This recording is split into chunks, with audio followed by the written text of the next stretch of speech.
But let's begin our travels today in Western Victoria, where Brett McDonald is cashing in on demand for Australian eucalypts. It doesn't sound like it, but there are 8 people at work in this small shed in Marja Lake in Western Victoria, snipping leaves and bunching stems. They're getting these Australian native plants ready to send off to market. All done. Hello, I'm Danny Grindlay. A few years ago, former shearer Brett McDonald took a gamble. He ditched the handpiece and half his sheep flock to grow native plants on his property. He planted about 50 hectares with eucalypts. The soil is sandy and pretty infertile, but the gamble appears to have paid off. Yeah, it's got a lot busier. Things have really gone to plan. Brett's plan focused on one Aussie beauty, the Tetragona eucalypt, which features nuts and branches covered in a white resin.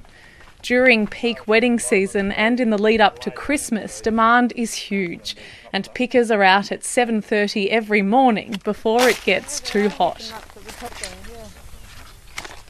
Brett will need even more workers next year, as these trees only get better with age.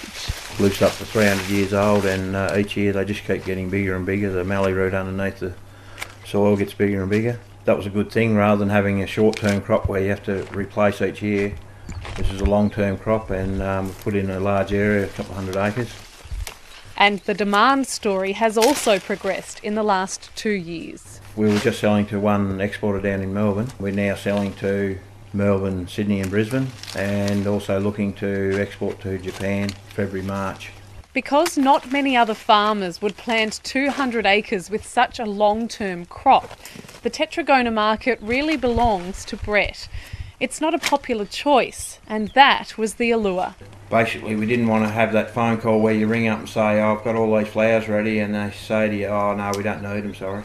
Because we've grown a different crop, we usually get, "Oh, can you send a bit more of that down, please?" Yeah.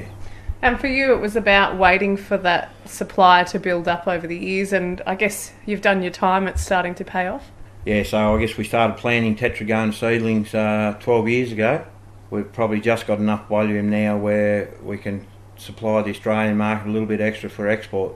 Everyone else has really struggled for a couple of bad years around this part of the world. How did the flowers go in 2 years of no rainfall? Well, it's probably been more than 2 years of no rainfall. It's been probably 30 years.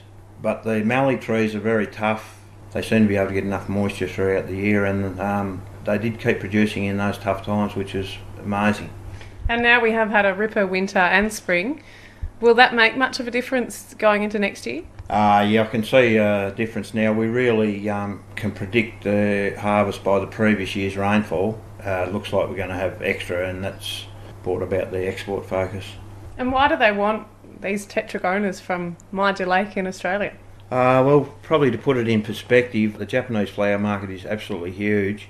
Most of it's produced in Japan by Japanese growers, so it's just something a little bit different that you might have in your florist. And Holland was the other place you were talking about. That's another huge flower centre. Yes, Holland is the centre of flowers in the world. The Dutch flower industry is bigger than the Australian wheat industry, believe it or not. Supplies flowers right across the world.